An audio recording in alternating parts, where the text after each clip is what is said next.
All right, I am now very excited to present Erinch Sahan. I actually had the pleasure of speaking with him a few weeks ago, and he was actually in beautiful Turkey enjoying the wonderful weather.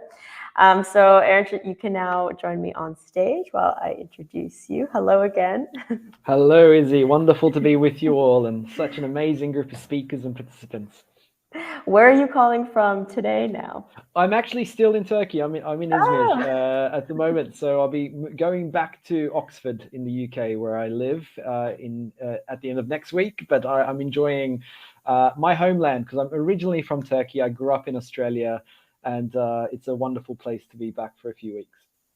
Awesome. Well, great to have you. And a reminder to the audience, if you didn't see it in our agenda, excuse me, this is a keynote, but also a Q&A. So we've carved out about 10 minutes where I will be taking your questions that you can post in the chat during the presentation, and then we can ask Erinch after and have just a more open discussion about it. So let me just say a few words about you before I give you the stage.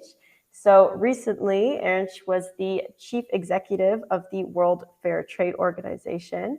And previously, he spent 7 years at Oxfam leading campaign initiatives and founded Oxfam's Future of Business initiative. He's also worked for Procter & Gamble as a market strategy manager and established a furniture business and worked for Australia's aid program. So he also lectures and writes regularly on sustainable business and holds a degree in finance and law and an honorary doctorate from Oxford Brookes University.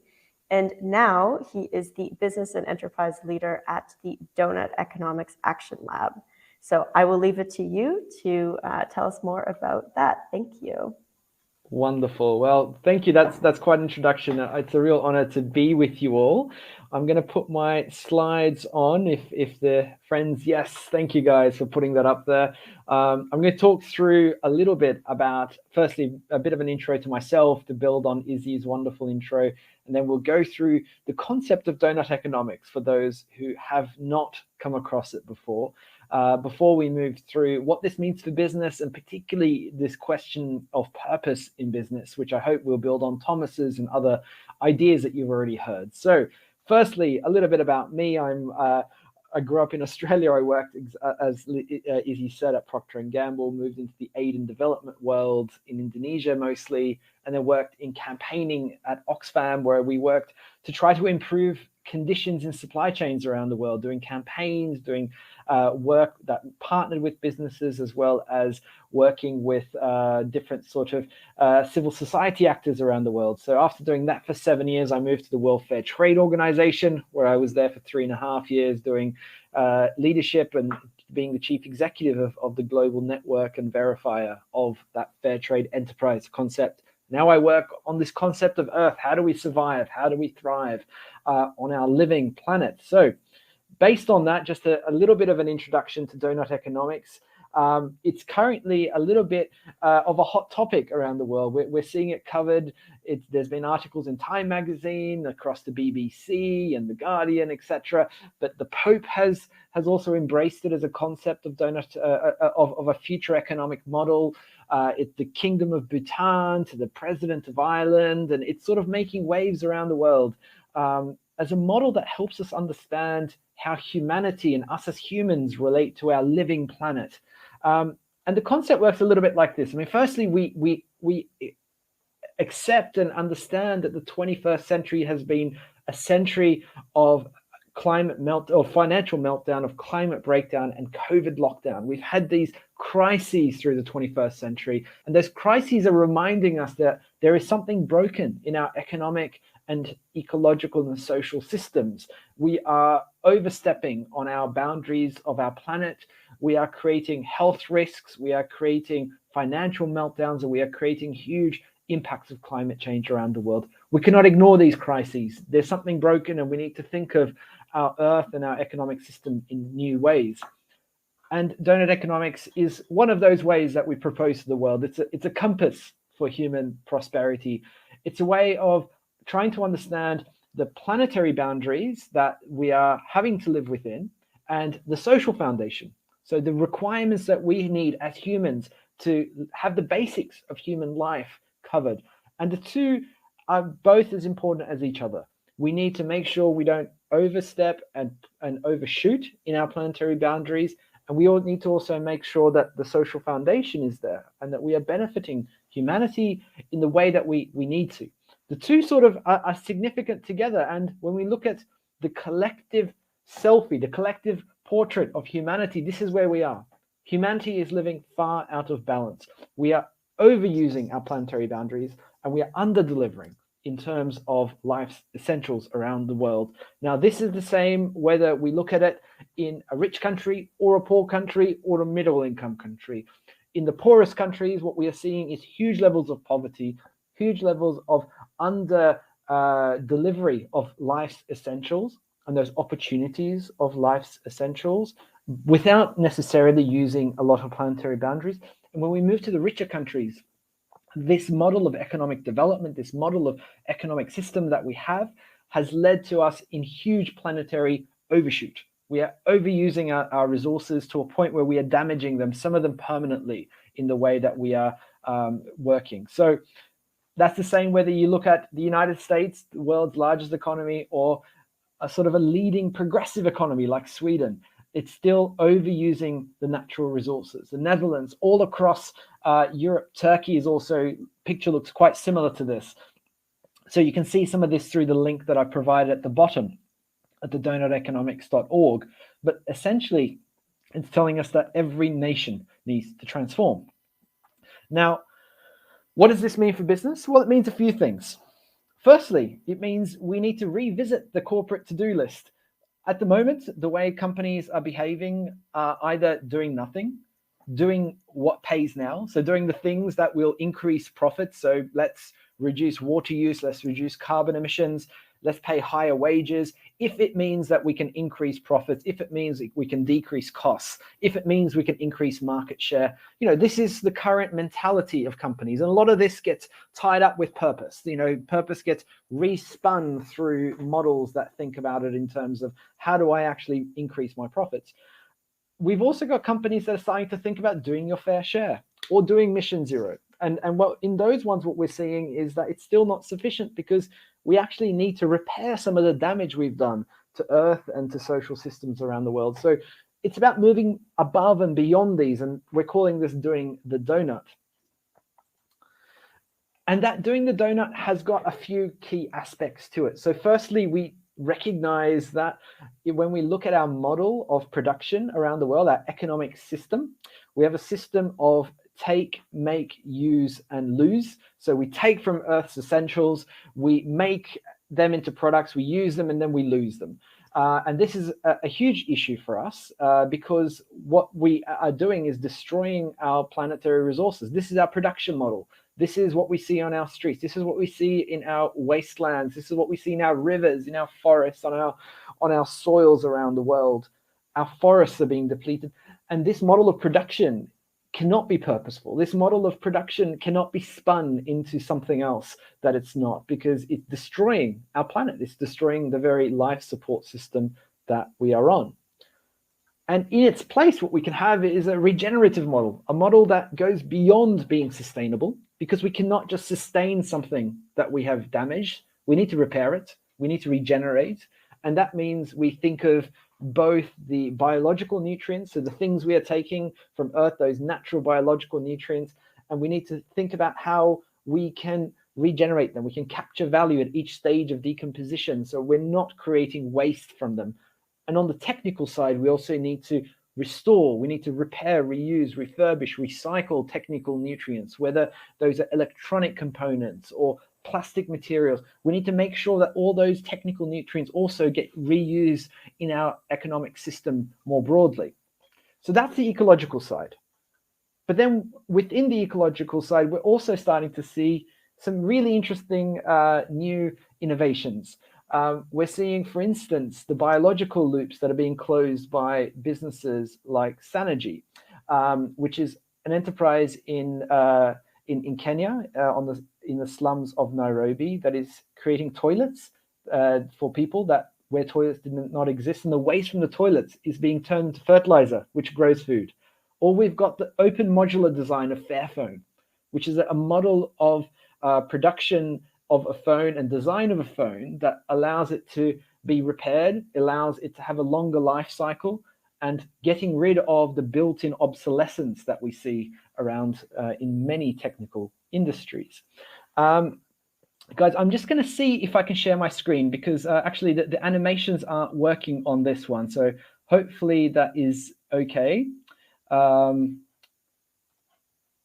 Sorry about that, guys. But yeah, some of these are actually in animation mode, which sort of explains the work much more effectively. So I'm going to come through, if that's all right.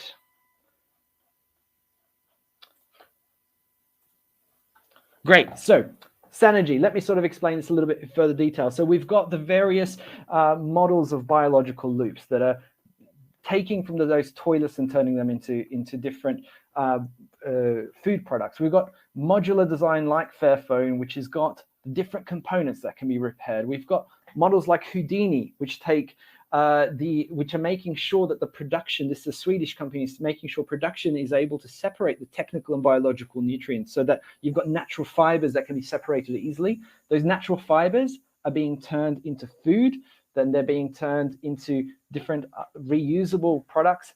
And then you've got models like Interface, which is a carpet manufacturing business in around the world, but its factory in Australia, in New South Wales, has found a way to actually give nutrients back into the soil, back into the forest, to rejuvenate and regenerate some of those forest and natural resources out there.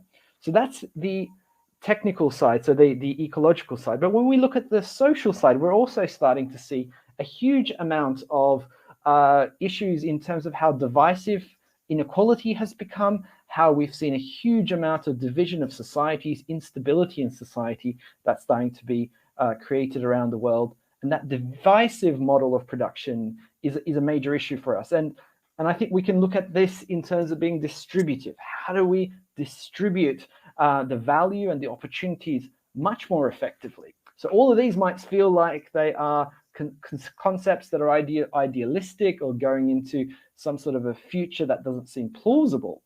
But we have examples. So we've got, for instance, John Lewis, which is an employee profit share model, which is one of the larger department stores spread across the UK. The workers own the business. So that 17% that you're seeing people holding up, that is the bonus that all the workers get, because they get all the profits shared back to the community. Over 100,000 workers co-own the success of the business, and the money recycles back through in a distributive way into communities. We've got stakeholder governance models like El Puente in Germany, which is owned partly by its workers, owned partly by its supply chain, owned partly by its community. And it's able to share decision-making power in the board. So all of those stakeholders have got certain power on the board. You've got open product design. So Houdini, for instance, doesn't hold the intellectual property of its designs because it wants people to copy it. It wants other organizations, other competitors to use this technology to reduce the problems of destructive and divisive models of production. And then we've got organizations and businesses, large businesses like Lush, that are deliberately saying, we will pay our fair share of tax. We will not try to minimize tax, because that tax money is what pays for schools. It's what pays for the climate action we need. It's what pays for health, all the things that we depend on as a business to thrive. So there are models that can be distributive, but the big question is, all of those models, all those behaviors, what is it that is enabling them? What is it that in the design of the enterprise, the structure of the enterprise, that enables them? And really, we've got 5 key things here. So we've got the purpose of the enterprise, the purpose of the business, which is central.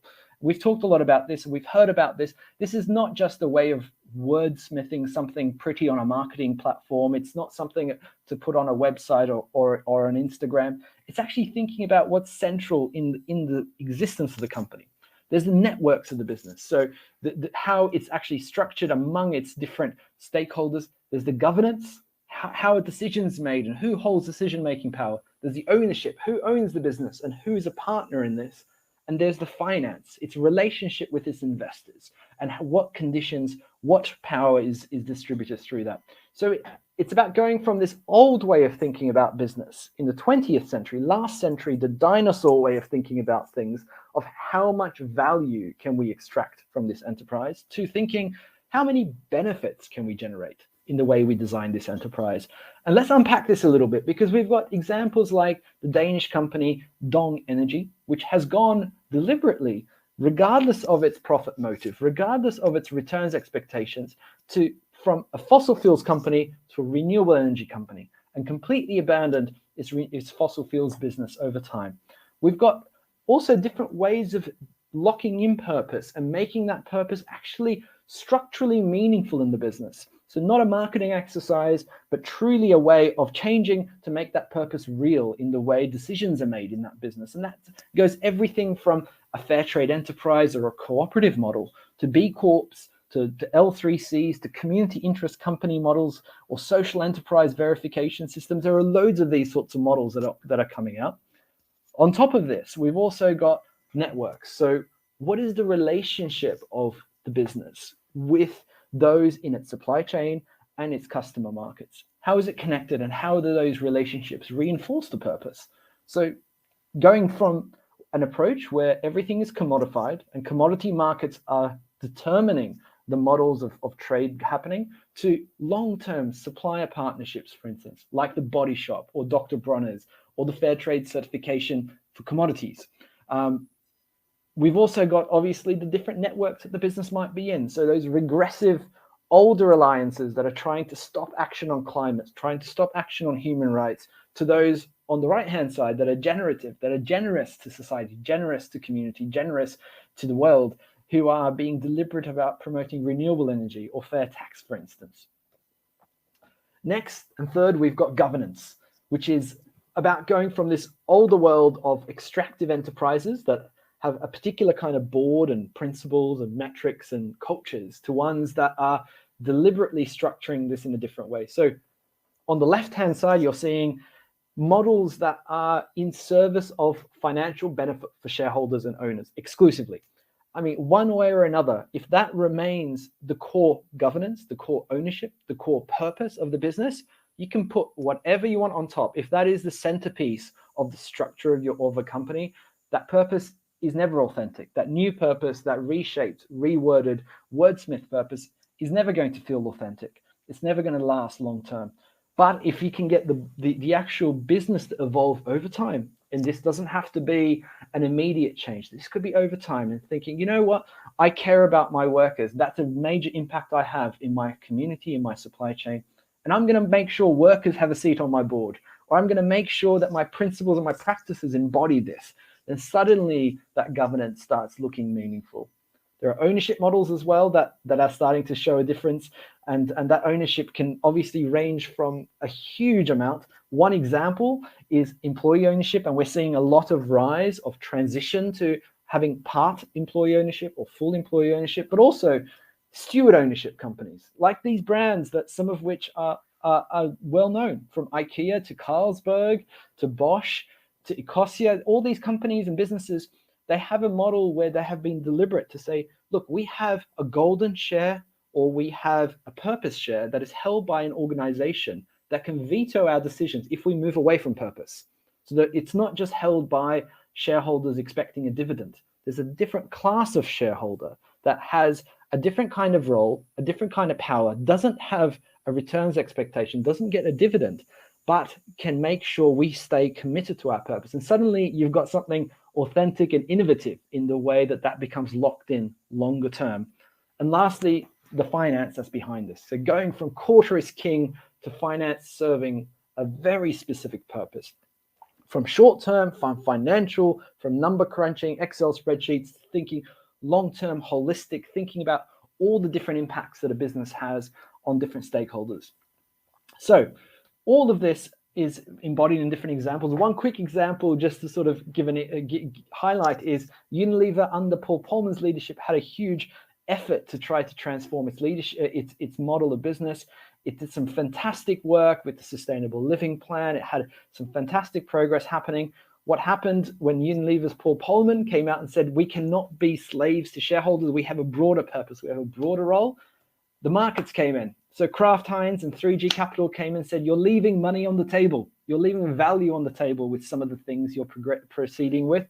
And over time, Unilever did mount a defense, but had to give up a significant amount of some of the actions it had taken. It did have to reintroduce some of the things that it had moved away from. And over time, Paul Polman left that organization. Danone, similar story, where its actual leadership tried to pursue a deeper purpose, joined various networks promoting renewable energy, promoting regenerative planets, even was on its way to becoming a B Corp. Some of its subsidiaries became B Corps, and its investors came in and said, look, this doesn't look safe from a returns expectation point of view. Let's pull this back. Emmanuel Faber, the chairman and visionary CEO, was ousted. He was pushed aside. So we've got two examples, actually, where the design of the enterprise did not follow the leadership, and the design of the enterprise remained in the old-fashioned model where it serves financial capital. It was still linked to markets, and it prevented the big actions from Danone and Unilever that were industry-leading or world-leading at the time. So we need to think about those design traits. What pull us back? What push us forward in the way that we work? And that's going to be central to us delivering the donut. Just to sort of remind you guys, the Doughnut Economy and the Doughnut community is growing. So I invite you all to join as individuals. The Doughnut Economics Action Lab, we've got action happening all around the world. These are some of the places where I'm listing that there are gatherings, there are activists, there are people innovating new models for this new economy we need. And our community is growing. So we would love to see you join online, contribute, and be a part of our world. So thank you. I will stop sharing, and hopefully that has all worked well. Well, thank you so much. Yeah, we had a lot of action in the chat, but I want to say, yeah, I'm a big believer and fan of the Doughnut Economics model. I know a lot of people are, as they were saying in the chat, and I think it provides us with this amazing model, and more importantly, this visualization for how we can move away from this obsession with endless growth that we have. So really, thank you so much. And also, I thought it was very cool that a lot of these brands that you were mentioning are actually hosting workshops later. So you were talking a little bit about steward ownership. Soul Bottles is coming in to do a workshop later about steward ownership. We have Christian Sarkar, who's going to be talking about regenerative business models. And then B Corp, of course, is doing, or B Lab is doing a workshop on certifying yourself as a B Corp. So just so you all know, that's coming up very soon. But let's get into some questions, because I know we don't have so much time. We had a question up here. I'll show it for you here from Nazli. Do you think organizations can still be purposeful in a degenerative economy? I mean, already we have many that are purposeful. We've got examples like Manos del Uruguay in Uruguay, which is owned by the artisans. They built a €5 million export business that is delivering benefits back to its community using natural fibers, is growing purposely. You've got Last Forest in India doing something similar. You've got all these like models around the world that I showed, Fairphone, etc. These are all flourishing in an economy that is not built for them.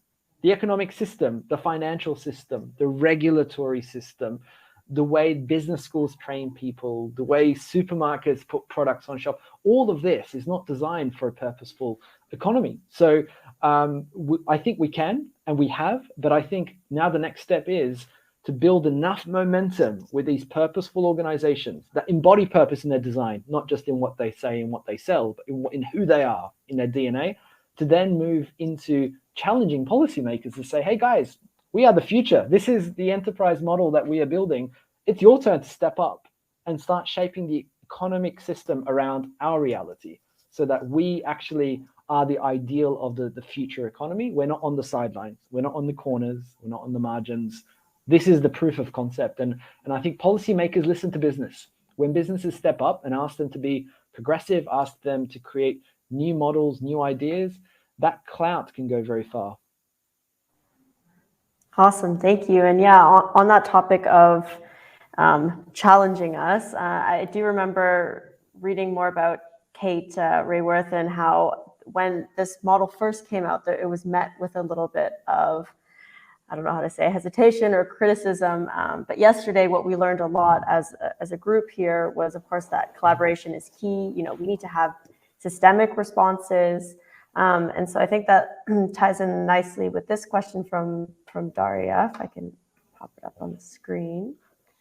What might we incorporate Doughnut Economics into current curriculum of economics? Well, it's happening. So one of the communities actually on the Doughnut Economics platform that we have, there's thousands of people that have joined from around the world. There's a community of teachers that are creating curriculum, that are creating ideas. And what it needs to do is challenge the basics of our thinking currently.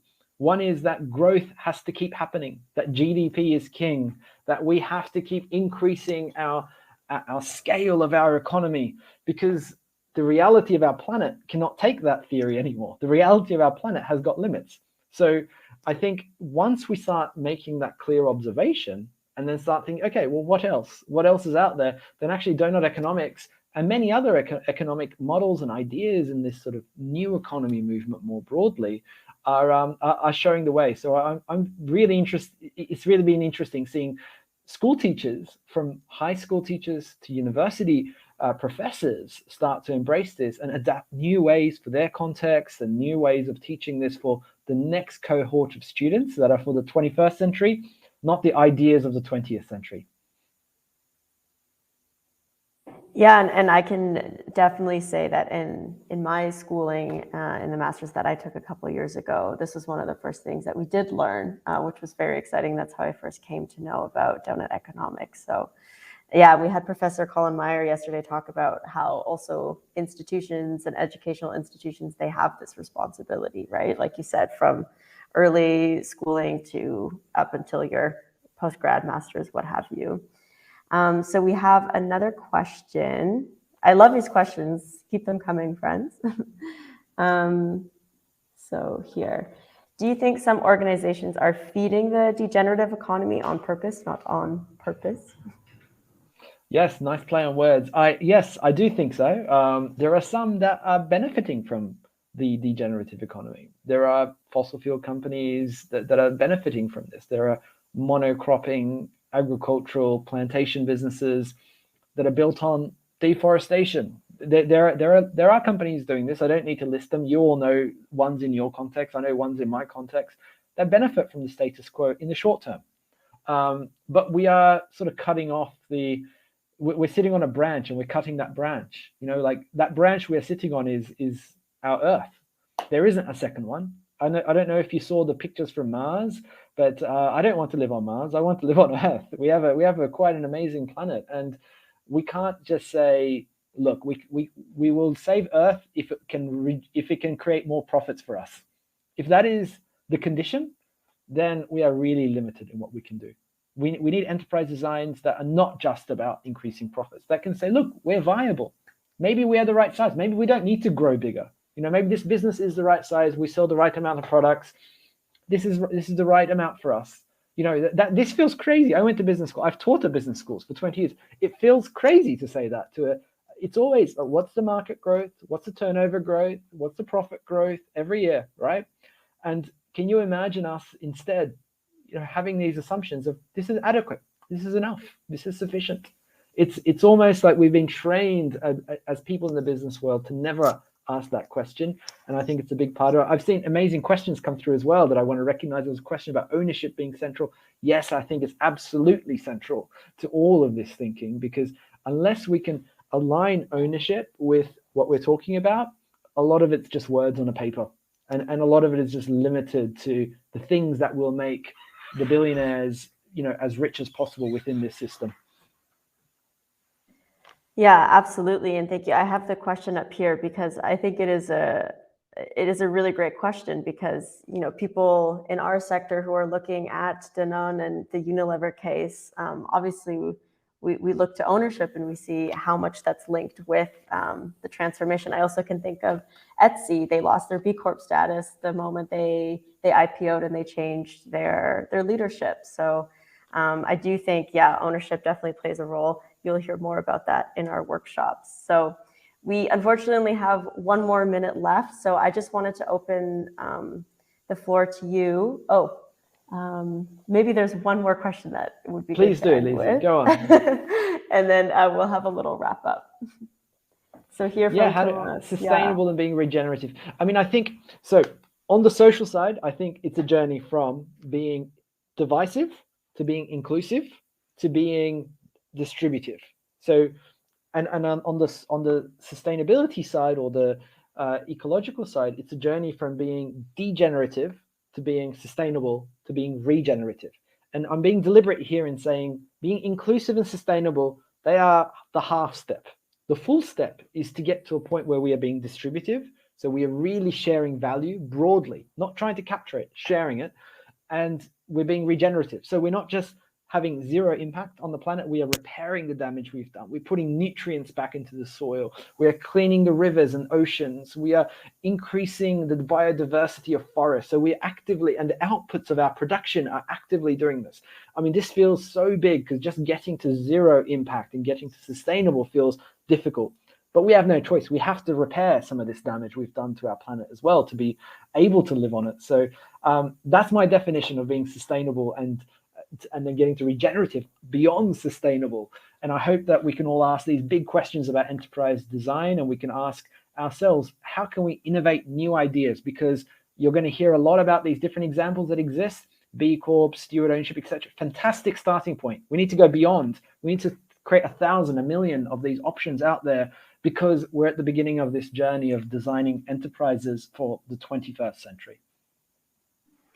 Well, thank you so much. That is a great call to action. And I think that lots of people have learned so much from your presentation and answering the questions. I also want to note that in our Explore Hub, friends who are tuning in, you can learn more about the Doughnut Economics Action Lab.